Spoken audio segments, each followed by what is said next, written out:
Hello, I'm Bridget Tooley. In the past couple of years, Hollywood has made a big effort to increase diversity in films. This includes the Academy Awards implementing DEI requirements in order for films to be eligible to win an Oscar. Now, one category that's not included in these DEI requirements is age. While men are often not affected by this, women, on the other hand, are a completely different story. In 2024, the man who won Best Leading Actor was Cillian Murphy, who was 47. The woman who won Best Leading Actress was Emma Stone, at 35. The year after that, in 2025, Adrien Brody won at the age of 52, whereas Mickey Madsen won at the age of 26. While these are just two recent examples, they represent a bigger problem in Hollywood, which is that women's stories come with an expiration date. While male actors often become more respected and even more desirable as they get older, women fade into obscurity. One primary example of this is age gap casting, where men and women are often paired together as if they are equals, but the man is 15 to 20 years older than the woman. But it's not acknowledged in the film. It's just treated as if it should be the norm. One famous example of this is The Graduate, where Anne Bancroft's character is portrayed as being old enough to be Dustin Hoffman's mom. In real life, Anne Bancroft is only 6 years older than Dustin Hoffman. If that's old enough to be his mom, then I have a lot of questions. One more recent example is in Silver Linings Playbook, where Jennifer Lawrence and Bradley Cooper are cast together as a couple, where Bradley Cooper is 15 years older than Jennifer Lawrence. Now, as much as I love Hitchcock, he's the greatest offender of all when it comes to this. In Vertigo, Jimmy Stewart's 50 years old, playing opposite of a 25-year-old Kim Novak. In Rear Window, Jimmy Stewart's 46 years old, playing opposite of a 25-year-old Grace Kelly. In To Catch a Thief, Cary Grant is 51 years old, playing opposite of a 26-year-old Grace Kelly. He's like the Leonardo DiCaprio of casting. In 2015, Maggie Gyllenhaal said in an interview that she was told by a casting director that she was too old to play the love interest of a 55-year-old man at the age of 37. Now, why do directors often cast actresses that are so much younger than their male counterparts? Well, this can be traced all the way back to old Hollywood and the studio star system, where actresses' lives were very carefully planned and marketed in a way to make them seem youthful and desirable. And once they aged out of that image, studios found them no longer useful and deemed their work unprofitable. When older women do appear on screen, they are often typecast into these very narrow roles, such as grandmothers or even villains like witches or the evil stepmother who's jealous of the young woman's beauty. Often these characters are defined by their relationship to youth rather than having their own stories. Let's hear what some real working actresses have to say about working in the industry over the age of 50. You get to a point as a woman to where you completely disappear sexually, and then what worth do you have?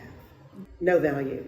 It's freeing, but it's also, you could be abandoned on a desert island by yourself. I have a whole bit now that I talk about turning 60, and then I might as well be, like 60 for a woman is 110 in man years. I might as well be dead. I have turned to dust in front of it, and it happens overnight.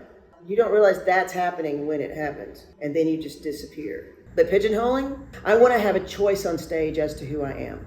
I don't want to have to be a doting wife and mother, and I don't want to have to remember all my grandchildren's names. The expectation of wholesomeness is weird. I learned early in comedy there were some things that they just didn't want to hear me say. On stage, it's like, now you got to be the grandmother, you got to be all these things. Whereas in my real life, I'm, dating and talking to people. I'm vibrant. I've got all sorts of things. So it's interesting in that we say we want people to bring their lived experiences. Comedy, true. That's why it's called truth in comedy and not made up crap in comedy. They want us to bring our authenticity, to bring our lives. And then yet when we do that, they go, oh, but not like that. Like, that's not how we want your real life, but we want your real life and how it fits into our frame of how your life should be. So we are fighting for representation to fully be who we are. And that's, I think, why you see Tina Fey and Amy Poehler and Maya Rudolph and Kristen Wiig making their own stuff, Mindy Kaling making their own stuff and saying, you're not going to represent me, I'm going to represent myself. And thank God that they've done that, because otherwise I think we would be mitigated to bringing on cookies and saying, okay, you youngins, let's go, right?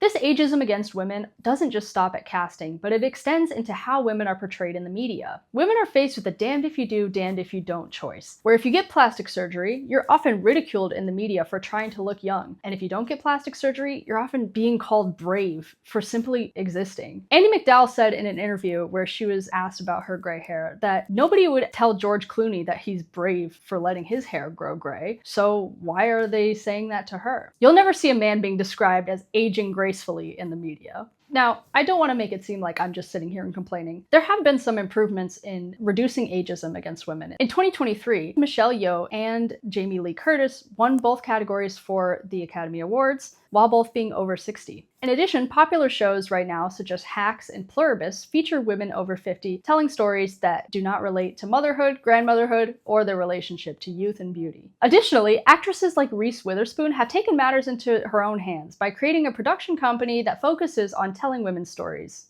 This resistance shows that things are changing, even if progress has been slow. It's no secret that Hollywood is obsessed with youth and beauty, but it doesn't have to be that way, because talent doesn't expire. If anything, it grows. And stories don't expire either. Until women over 50 are allowed to have stories where they're complex, desirable characters who are central to the story, Hollywood's idea of progress and equality will always be incomplete.